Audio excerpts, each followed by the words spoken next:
야담과 옛날 이야기 가득한 백세야담. 정말 재밌어요. 저처럼 구독과 좋아요 잊지 말고 꼭 눌러주세요. 옛날 옛적 한선비 집안이 있었습니다. 재물과 인복은 그리 많지 않았지만 대대로 서원으로부터 전해지는 학맥이 있었지요. 비록 큰 벼슬을 얻지 못했지만 학문으로 여러 후학을 길러낸 것이었습니다. 고을 사람들도 이 선비 집안을 예전부터 존경하고 살았습니다. 지석이 역시 선조들을 존중하면서 살았답니다. 물려받은 땅도 없고 재물도 없었지만 늘 부모님을 공경하였지요. 그런데 갑작스럽게 아버지가 돌아가셨습니다. 지석이는 학문을 모두 멈추고 풍수를 데리고 맷자리를 찾고 있었지요. 그런데 풍수가 이상한 소리를 하는 것이었습니다. 그거 참 이상한 기운이구먼. 무슨 일인데 그러시오? 이 자리가 분명히 명당이긴 한데 좀 복잡하게 길이 꼬여 있다네. 자네에게 기운이 오는 자리는 아니란 말일세. 지석이는 대수롭지 않게 생각했습니다. 어차피 재물 바라보고 아버지의 맷자리를 알아본 것은 아니었으니까요. 신경 쓰지 마시고 어서 몇 자리나 알아봐 주시오. 그렇게 풍수를 따라 길을 걷는데 지석이가 깜짝 놀란 것이었습니다. 이대로 걸어가면 바로 부인의 친정집이 나오기 때문이었지요. 지석이는 지나던 길에 친정집에 들를 수밖에 없었습니다. 부인 소영이는 오랜만에 친정집에 있어서 그런지 얼굴이 밝아 보였습니다. 이런 인연이 다 있구려. 어찌 여기를 오셨습니까, 서방님? 아버님 맷자리를 알아보신다고 하지 않으셨습니까? 신기하게도 그 몇 자리가 바로 이 아래라고 하더이다. 소영이도 놀랄 수밖에 없었습니다. 시아버지 맷자리가 친정집 근처라니 기분 좋을 일인지는 확신이 서지 않았지요. 이렇게 오셨으니 쉬었다 가시지요, 서방님. 아버지를 보내고 나니 지친 탓일까요? 오랜만에 부인을 보니 가슴속에 있던 정이 들끓기 시작했습니다. 그날 밤 지석이는 소영이를 안으려고 하였습니다. 서방님, 아버님 맷자리를 알아보시려는 와중에 이러시면 아니 됩니다. 하지만 부인, 그동안 홀로 여기저기 다니느라 몸이 고단하다오. 몸이 고단하시면 어서 들어놓으셔야죠. 이불 자리 빨리 펴드릴 테니 어서 주무십시오. 하지만 지석이는 이대로 잠을 잘 수가 없었습니다. 오늘만큼은 꼭 부인을 안을 생각이었습니다. 이건 불효가 아닙니까, 서방님? 아버님이 뭐라고 생각하시겠습니까? 하지만 지석이는 시익하고 웃더니 이렇게 말하는 것이었습니다. 아버지도 이해하실 것이오. 대대로 선비 집안이라고 하더니 사랑 앞에서는 역시 장사 없는 것일까요? 소영이가 허락하니 지석이가 맹렬하게 달려드는 것이었습니다. 그렇게 하룻밤을 보낸 지석이는 다시 떠날 채비를 하였습니다. 소영이는 옆에서 곤히 자고 있었지요. 지석이는 깨우지 않고 조용히 나갈 생각이었습니다. 우리 부인 피곤하게 했으니 내가 조용히 나가 드려야지. 그때 소영이가 문 여는 소리에 눈을 뜨더니 힘겹게 일어나는 것이었습니다. 어떻게든 서방님 밥은 챙겨주려는 것이었지요. 그런데 그때 소영이가 갑자기 몸을 부들부들 떠는 것이었습니다. 지석이의 얼굴을 한동안 바라보는 것이었습니다. 왜 그러시오 부인? 몸에 무슨 문제라도 있어. 내가 어제 너무 짓궂게 굴었나 보오. 소영이는 그제야 참았던 숨을 어렵게 몰아쉬는 것이었습니다. 양손을 가슴에 모으고 있으니 지석이도 걱정될 수밖에 없었지요. 아무래도 몸이 많이 허한 것 같소. 내가 돌아올 때 의원에게 들려서 한약이라도 다려드려야겠소. 그러실 필요 없습니다, 서방님. 어서 아버님을 고이 보내드려야죠. 지석이는 이상했습니다. 어젯밤까지만 해도 다정했던 소영이가 이상하게 허둥대는 것이었습니다. 그렇게 지석이가 풍수와 떠났을 때 소영이는 여전히 불안해 보였습니다. 그때 웬 중년의 선비가 나타났습니다. 이야기 듣고 여기까지 왔네. 정말 신기한 일이 아닌가. 지석이의 숙부였으며 소영이에게는 시숙 어른이 되는 사람이었습니다. 형님께서 그렇게 갑자기 돌아가시니 정말 마음이 황량하기 그지없었네. 그런데 그 맷자리가 자네 친정집 근처라니 정말 신기한 일이 아닌가. 어떻게 여기까지 오셨습니까, 시숙 어른? 서방님의 숙부는 인자한 미소를 짓고 있었습니다. 소영이와는 오랫동안 얼굴을 못 보고 살았지요. 소영이도 처음에는 긴가민가 하였습니다. 그런데 이번에는 소영이가 묘한 얼굴을 하고 있었습니다. 시숙 어른을 한참 쳐다보는 것이었지요. 왜 그렇게 쳐다보나? 내 얼굴에 뭐라도 묻었나? 아닙니다, 시숙 어른. 맷자리 때문에 여기까지 오신 겁니까?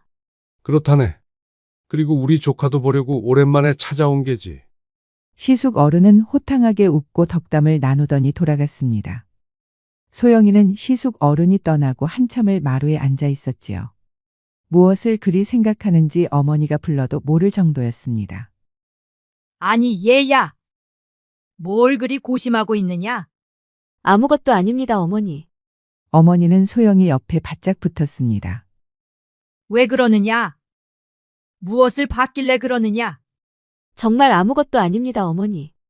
진지 잡수셔야죠. 소영이는 어머니가 걱정할까 말을 아끼는 것이었습니다. 어머니 역시 딸의 심성을 잘 알고 있으니 더는 말을 하지 않았지요. 지석이는 아버지의 상여를 모셔와서 학관을 준비 중이었습니다. 지석이의 친척들도 모두 와서 영전에 곡을 하고 학관까지 마쳤습니다. 그렇게 지석이가 친척들과 헤어지고 집으로 돌아가려는데 누군가가 급하게 뛰어오는 것이었습니다. 바로 소영이었지요. 여기까지 어찌 오신 게요, 부인? 소영이는 급하게 뛰어오느라 숨을 헐떡이고 있었습니다. 지석이는 부인이 이렇게 정신 사납게 행동하는 모습은 처음 보았지요. 늦지 않게 제가 와서 다행입니다, 서방님. 서방님께 긴히 청할 것이 있어서 그렇습니다. 무엇 때문에 일이 급하신 게요? 소영이는 황당하게도 동침 수기를 부탁하는 것이었습니다. 지난밤에 소영이와 하룻밤을 보낸 일을 직접 써달라는 것이었습니다. 지석이는 당황할 수밖에 없었습니다. 그것 때문에 일이 급히 오신 게요? 부인답지 않게 이게 무슨 일이요? 하지만 소영이는 물러서지 않았습니다. 지석이는 농담으로 받아들였지만 소영이는 아주 단호하였지요. 하지만 부인도 알다시피 아버지 영전 앞에서 곡을 하고 오는 길이요. 부인이 지난밤에 불효라고 하지 않으셨소. 그런데 동침숙이라니요. 너무 황당해서 낯이 다 뜨겁소. 그런데 소영이는 물러서지 않고 버티는 것이었습니다. 지석이는 하는 수 없이 소영이가 있는 친정집으로 갔습니다. 소영이가 원하는 대로 동침수기를 작성한 것이었습니다. 언젠가는 서방님과의 정을 꼭 기록해 두고 싶었습니다. 헤아려 주셔서 감사히 여기나이다. 그러자 지석이는 호탕하게 웃는 것이었습니다. 부인에게 그런 생각이 있었는지 정말 몰랐소. 그런 생각을 하고 계셨으면 얼른 얘기하시지 그러셨소. 아버지도 부인의 마음을 이해할 것이요. 처음에는 좀 당황스럽고 낯뜨거웠지만 이런 기록도 나쁘지는 않은 것 같소. 부인과 나의 정을 확인할 수 있는 증표랄까. 지석이는 그날 밤 소영이를 또 안았습니다. 동침수기를 작성한 탓인지 지석이는 더 간절하게 소영이의 사랑을 원하는 것이었지요. 그런데 소영이는 그다지 행복해 보이지 않았습니다. 소영이는 대체 무슨 생각일까요? 지석이는 다음 날에 친구가 있는 집으로 향했습니다. 아버지를 보내드리러 모처럼 멀리 나왔으니 근처에 있는 친구를 만나러 간 것이지요. 그런데 이게 무슨 일인지 갑자기 집 밖에서 요란한 소리가 나는 것이었습니다. 소영이가 급하게 나가보니 시숙 어른이 온 것이었습니다. 이를 어찌하면 좋은가? 사돈 어른이 아니십니까? 무슨 일인데 이렇게 늦은 시간에 급하게 오신 geb니까? 시숙 어른의 입에서 나오는 말은 충격적이었습니다. 조카가 그만 절벽 밑으로 떨어졌지 뭔가. 이를 어찌하면 좋은가? 우리 조카 불쌍해서 어찌하면 좋은가? 소영이는 놀라서 그만 기절하고 말았습니다. 시아버지에 이어 신랑까지 요절하다니. 이게 무슨 운명의 장난일까요? 그런데 이게 또 무슨 일인지. 깨어난 소영이가 바로 태기를 보였습니다. 어머니는 그래도 서방이 아이를 남기고 떠났다며 그나마 다행이라고 했지만 소영이는 표정이 좋지 않았습니다. 그리고 얼마 가지 않아서 지석이의 친척들이 몰려왔습니다. 소영이 걱정돼서 찾아온 줄 알았더니 그것이 아니었지요. 지석이가 떠난 지 얼마나 됐다고 태기를 보인다는 것이야. 이건 말도 안 되지. 얼른 조카 며느리 좀 나와 보라고 하시오. 소영이 어머니는 기가 막혔습니다. 시아버지에 이어 서방님까지 요절한 마당에 이게 대체 무슨 짓일까요? 소영이는 지친 얼굴을 하고 밖으로 나왔습니다. 드릴 말씀이 있으니 다들 들어오시지요. 친척들은 방에 들어가서 한동안 나오지 않았습니다. 어머니는 소영이가 무슨 말을 하는지 밖에서 노심초사하고 있었습니다. 친척들이 난리를 치는 진짜 이유는 따로 있었습니다. 소영이 시아버지에게는 큰 땅과 집이 있었는데 돌아가시면서 지석이에게 물려줄 형편이 되었습니다.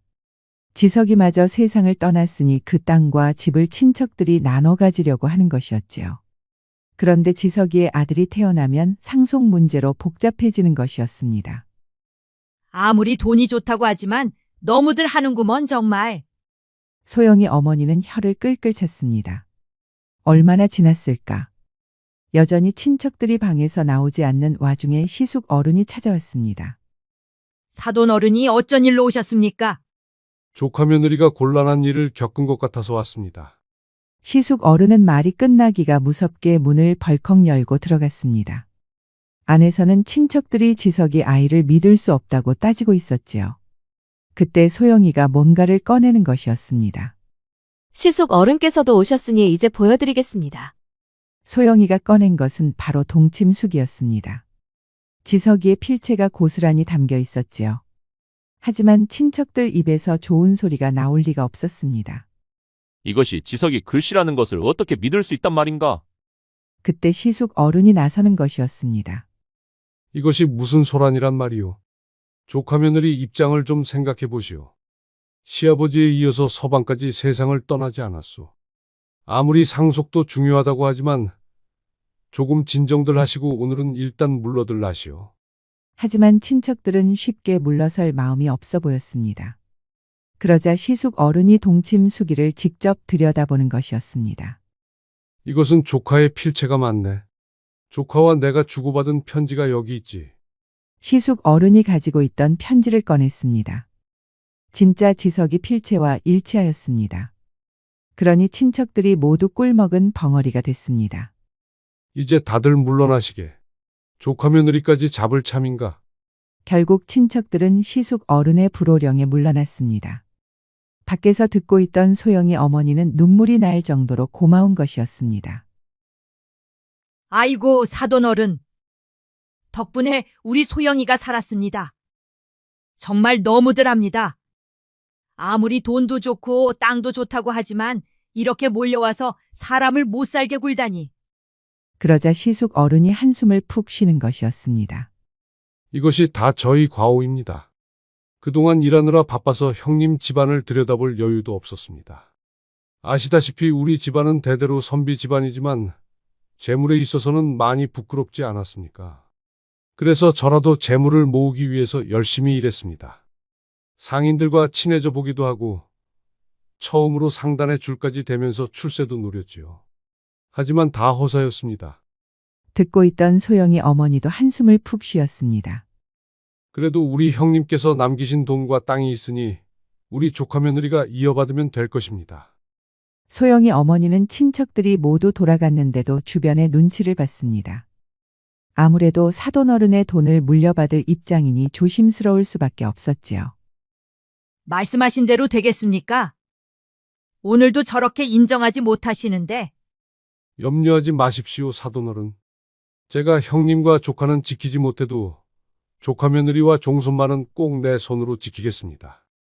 그러던 어느 날 소영이 방에 웬 낯선 사내가 들어왔습니다. 소영이와 어머니는 세상 모르고 자고 있었지요. 다음 날 아침에 소영이 어머니가 펑펑 눈물을 흘렸습니다. 내가 이럴 줄 알았다. 집에 있던 땅 문서하고 집 문서가 모두 사라졌구나. 이게 다 그 사돈 집안 놈들 짓이 아니겠느냐? 아무리 돈에 눈이 멀어도 그렇지 어찌 야밤에 몰래 들어와서 도둑질까지 한단 말이더냐? 소영이도 좌절하여 풀썩 주저앉고 말았습니다. 소영이의 집에 도둑이 들었다는 소문은 삽시간에 퍼졌습니다. 동네 주민들도 소영이 뱃속의 아기가 정말 지석이의 아들인지 떠들어대는 것이었지요. 그때 시숙 어른이 또 한 번 나섰습니다. 동네마다 다니면서 지석이의 아들이 확실하다고 설득을 하는 것이었지요.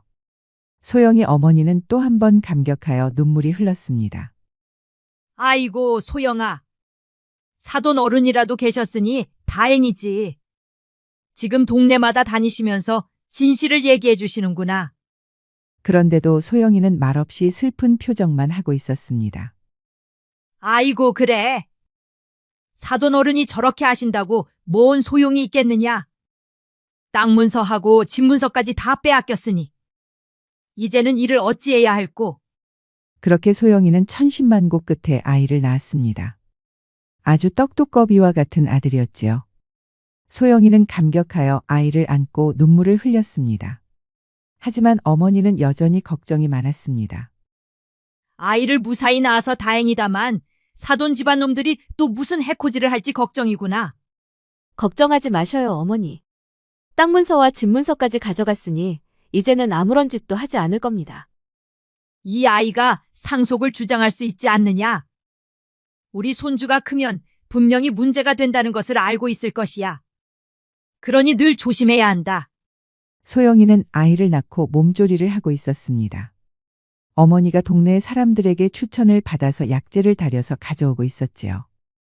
소영아, 동네 사람들한테 이야기를 들었더니 아이한테 좋은 약재가 있다고 하더구나. 그 약재만 먹으면 아이가 장성할 정도라고 한단다. 내가 힘 좀 썼으니 걱정하지 말거라. 소영이는 어머니 덕분에 힘이 났습니다. 어머니가 힘을 쓴다고 해서 없는 약재가 생겨날 리는 없었지요. 딸 힘내라고 어머니가 약간의 빈말을 하는 것이었습니다. 어머니는 흥겹게 약탕수를 가져왔습니다. 소영이는 어머니의 억척스러운 성품이 재밌으면서도 부럽기도 하였지요. 그런데 이게 무슨 일인지 어머니가 그만 넘어지면서 약탕수를 모두 쏟아 버린 것이었지요. 아이고, 이거 아까워서 어째? 그런데 소영이의 눈에 포대기가 눈에 들어왔습니다. 소영이가 아기를 안을 때 쓰던 포대기였는데 어머니가 그 포대기를 밟고 미끄러워서 약탕수를 쏟은 것이었습니다. 늘 아기를 안을 때 쓰던 포대기였는데 하필 그때 바닥에 있었으니 깨름칙한 것이었지요. 이후에도 이상한 일은 또 있었습니다. 소영이는 늘 아들에게 젖을 먹였습니다.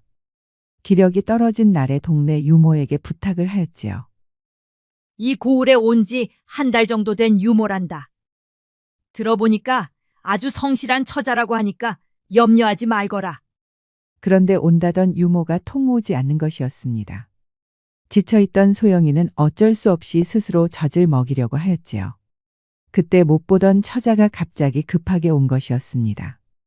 송구합니다.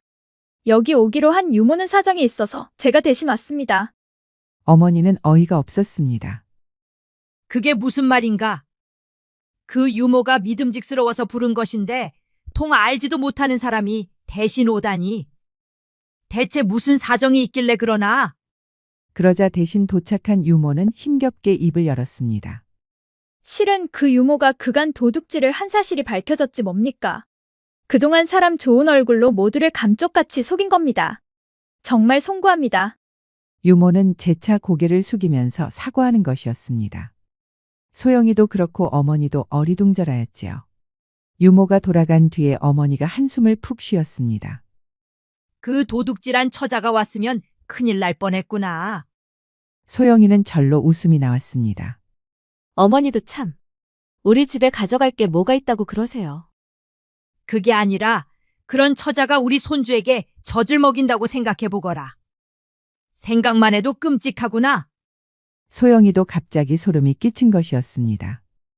그런데 더 놀라운 일이 벌어졌습니다. 아들에게 약재를 다려주었던 의원이 음독 혐의로 추포된 것이었습니다. 돈을 받고 약탕수에다 독초를 넣은 것이었지요. 그동안 돈을 주고 음독을 시켰던 사람들도 모두 추포가 된 것이었습니다. 소영이와 어머니는 간담이 서늘했습니다. 설마 우리 손주에게 먹일 약탕수에도 독초가 있던 것이 아니더냐? 소영이는 제발 아니길 빌었지만 지석이의 친척들이 무슨 짓을 할지 알 수가 없었습니다. 어머니가 말한 대로 땅 문서와 집 문서를 훔친 것도 부족해서 기어코 아들의 목숨까지 빼앗으려는 것일까요? 그런데 참 희한하구나. 만약에 그 약탕수에 독초가 있었다면 우리 손주에게 천운이 있는 것이 분명한 것이야. 그때 내가 만약에 보자기를 밟고 미끄러지지 않았다면 우리 손주가 그 약탕수를 먹었을 거 아니냐. 소영이는 어머니의 말씀이 일리가 있었습니다.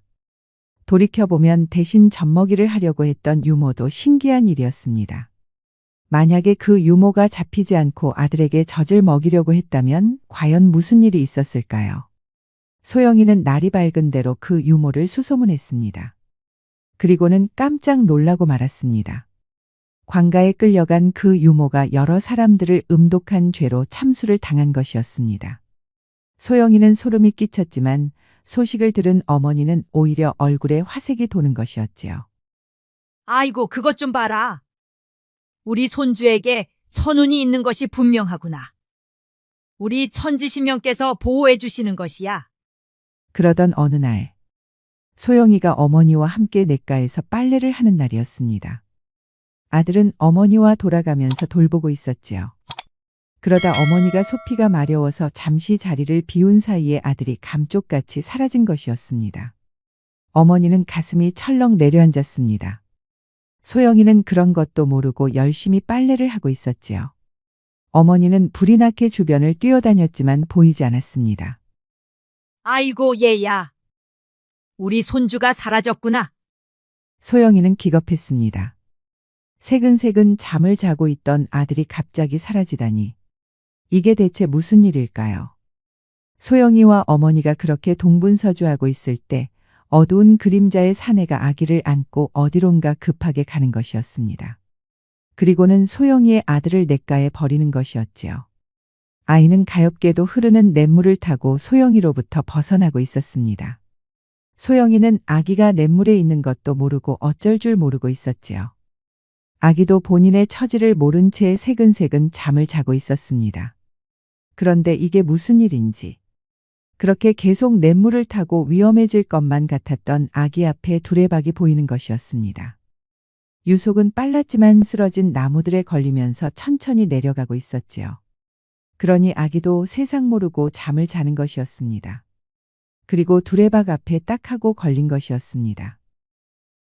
두레박은 대체 어디서 나온 것일까요? 얼마 있지 않아서 웬 아이가 두레박으로 뛰어왔습니다. 이것 좀 봐, 얘들아.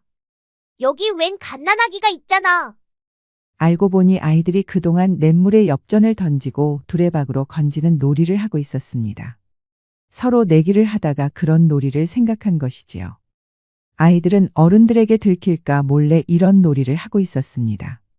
그렇게 마침 두레박이 있었던 덕분에 아기가 무사할 수 있었습니다. 소영이는 한참 뛰어와서 겨우 아기를 다시 되찾을 수 있었지요. 집으로 돌아온 어머니는 또 신이 나셨습니다. 아이고, 우리 손주. 역시 천운이 맞구나. 분명히 대성할 것이야. 하지만 소영이는 계속 겁이 났습니다. 어머니가 한눈을 파는 사이에 누군가 아들에게 몹쓸 짓을 한 것이 분명하니까요. 게다가 동네 사람들 사이에서 이상한 말이 나돌았습니다. 웬 사내들이 소영이 집 근처를 얼씬거린다는 것이었지요. 인상착의를 들으니 역시 사돈 집안 사람이었습니다. 어머니는 사돈 집안에서 또 무슨 짓을 벌일지 두렵기만 했습니다. 소영이는 아들에게 절대 떨어지지 않았습니다. 그로부터 보름 뒤 해가 떨어지자 소영이 집 근처에 을씨년스러운 분위기가 감돌았습니다. 친근하게 짖고 다니던 강아지도 보이지 않았지요. 그리고 복면을 한 사내가 소영이 집으로 천천히 들어오는 것이었습니다. 문을 조심히 열고 소영이가 덮고 있던 이불을 거칠게 들춰냈습니다. 그런데 이게 무슨 일인지. 이불을 들춰내니 소영이는 온데간데 없고 베개만 덩그러니 놓여있는 것이었습니다. 누군데 남의 집에 함부로 들어오느냐? 사내가 뒤를 돌아보니 소영이가 결연한 얼굴로 서 있었습니다. 니놈의 정체를 밝히거라. 사내가 키득키득 웃으며 복면을 벗었습니다. 사내의 정체는 바로 시숙 어른이었지요. 대체 이게 어떻게 된 일일까요? 사실 지석이가 물려받을 땅과 집은 시숙 어른이 욕심을 내고 있었습니다. 그리하여 자신의 형님과 조카까지 낭떠러지로 밀어버린 것이었습니다. 두 사람만 사라지면 물려받을 사람은 본인이었으니까요. 그런데 소영이가 갑자기 동침 수기를 꺼내면서 일이 꼬인 것이었습니다. 겉으로는 소영이를 위하는 척 연기를 하고 뒤에서는 소영이와 아들을 해치기 위해 갖은 술수를 쓴 것이었습니다. 처음에는 의원에게 돈을 주고 약탕수에 독초를 탔습니다. 소영이 어머니가 약탕수를 살 수 있도록 동네 사람들을 꼬드긴 것이었습니다. 아기에게 좋은 약탕수가 있다고 소문을 퍼뜨린 것이었지요. 그렇게 계획이 완성된 줄 알았지만 다음 날 아침에도 소영이 아들은 멀쩡히 살아 있었습니다. 시숙 어른은 눈으로 보고도 믿기기 힘들었습니다. 그 다음에는 유모에게 돈을 주고 음독을 사주했습니다. 유모는 알고 보니 전에 있던 고을에서 도둑질을 하다 쫓겨난 사람이었습니다. 도둑질했던 일을 잊어버리고 열심히 살아가려고 했지만 시숙 어른이 사주를 하면서 인생을 또 한 번 망친 셈이었지요. 그런데 유모가 소영이 집으로 가려는 찰나에 희한한 일이 일어났습니다. 유모의 얼굴을 알고 있던 장돌뱅이와 마주친 것이었지요. 장돌뱅이는 전국을 유랑하며 장사하는 사람이었는데 유모가 도둑질을 하다 쫓겨난 것을 직접 목격했습니다. 그렇게 장돌뱅이가 말해준 덕분에 유모는 바로 추포된 것이었습니다. 의원에 이어 유모까지 실패하고 나니 직접 나서기로 한 것이었습니다. 정말 질기구나. 이제 모든 재산이 내 손아귀에 들어올 판이었는데 갑자기 니년이 동침 수기를 들고 나올 줄이야. 하지만 아들을 안고 있는 소영이는 두려운 기색이 없었습니다. 오히려 당당한 표정이었지요. 대체 왜 이런 짓을 벌인 geb니까? 시숙 어른은 웃음을 터뜨렸습니다. 어차피 니년 목숨은 내 손에 있으니 말해주마. 대대로 선비 집안이라고 하면서 으스대는 꼴이 정말 가관이었다. 형님이라는 작자도 그렇고 네 서방이라는 놈까지. 형님이 아닙니까? 그리고 사랑하는 조카가 아닙니까? 어찌 그런 짓을 벌일 수 있습니까? 얼마나 무서운 천벌을 받으려고 이런 짓을 벌인 겁니까? 염려하지 말거라. 이제부터 이 집안의 역사는 내가 새로 쓰마. 이제 우리 가문에 선비라는 것은 없어. 오로지 갑부만 있을 뿐이지. 그런데 그때 문을 열고 들어오는 사내들이 있었습니다. 바로 지석이의 친척들이었지요. 소영이 뱃속의 아기가 지석이의 자식이 아니라고 난리를 쳤던 바로 그 친척들이었습니다. 드디어 잡았구나 이놈. 이때가 오기를 기다렸지. 시숙 어른은 깜짝 놀라고 말았습니다. 소영이가 건넨 동침 수기까지 부정한 친척들이었습니다. 그렇게 친척들이 소영이를 궁지로 몰아넣은 덕분에 시숙 어른이 마음껏 술수를 부릴 수 있었던 것이지요. 니놈들이 왜 이곳에 있단 말이냐? 곧 지옥으로 갈 놈이 말이 많구나. 고을 원님 앞에서 어디 한번 실컷 애걸해 보거라. 문을 열어보니 그 뒤로 친척들뿐만 아니라 포졸들도 기다리고 있었습니다. 시숙 어른은 눈으로 보고도 믿을 수가 없었습니다. 지금 당장 도망쳐야 할 처지였지만 무릎부터 힘이 빠지는 것이었지요. 소영이와 친척들에게 완벽하게 속은 것이었습니다. 사실 소영이는 어릴 때부터 관상법을 터득하였습니다. 아버지가 전국을 유랑하며 장사를 하던 장돌뱅이였지요. 어느 날 아버지는 떠돌이 스님과 친해지면서 관상법을 배웠습니다. 아버지의 관상법은 제법 출중했고 소영이가 그 피를 이어받은 것이었습니다. 어머니도 소영이의 관상법을 잘 알고 있었습니다. 소영이가 하룻밤을 보낸 뒤에 지석이 얼굴에서 무엇을 보았을까요? 바로 단명할 상을 읽은 것이었지요. 그래서 소영이가 몸을 부들부들 떨었던 것이었습니다. 이후 시숙 어른의 얼굴에서 흉수를 보았습니다. 겉으로는 인자한 미소를 짓고 있었지만 소영이를 속일 수는 없었지요. 사실 소영이는 인정할 수 없었습니다. 그렇게 마음씨 좋은 서방님이 곧 세상을 떠난다는 것을 받아들일 수 없었지요. 그렇게 고심 끝에 서방님에게서 동침 수기를 받아낸 것이었습니다. 임신을 하고 나면 분명히 주변에서 서방님의 아이가 맞는지 따질 것이 분명하니까요. 소영이는 친척들을 방으로 들여서 이렇게 말했습니다. 시숙 어른이 저와 아이를 해치고 나면 그 다음은 누가 되겠습니까? 바로 여기 계신 분들을 해칠 것입니다. 그러니 저희 뜻대로 해주소서. 친척들은 이미 동침 수기에서 지석이의 필체를 확인했습니다. 시숙 어른을 속이기 위해 일부러 소영이를 압박하는 척한 것이었지요. 그렇게 소영이를 홀로 쓸쓸히 내버려두고 시숙 어른이 술수를 쓸 때까지 기다린 것이었습니다. 동네 사람들이 목격한 친척들도 바로 시숙 어른을 기다리고 있던 것이었지요. 그렇게 시숙 어른은 추포가 되었고 형님과 조카의 목숨을 빼앗은 죄로 차명을 당하였습니다. 시숙 어른이 그렇게 대가를 치른 다음 날, 친척들이 모여서 소영이와 덕담을 나누고 있었습니다. 정말 생각만 해도 끔찍하구먼. 우리 조카 며느리가 아니었다면 우리 집안은 아주 풍비박산이 났을 것이오. 정말 감사합니다. 시고모님과 시이모님이 도와주시지 않았다면 정말 위험했을 겁니다. 그러자 친척들이 호탕하게 웃는 것이었습니다. 조카 며느리 계획이 아주 딱 맞아 떨어졌구먼. 우리 조카 며느리가 관상가였다니. 참 대단하구먼 그래. 그리하여 소영이는 아들을 지켜낼 수 있었습니다. 아들은 성장하여 이른 나이의 과거에 급제하였답니다. 조정에 들어가서 임금의 신임을 받아서 영의정 자리에 올랐지요. 소영이가 지켜낸 덕분에 지석이의 집안은 그 고을에서 더 유명해졌답니다. 러시아 속담에 아버지 사랑은 무덤까지 이어지고 어머니 사랑은 영원까지 이어진다고 하였습니다. 모성의 위대함과 무한함을 표현한 말이지요.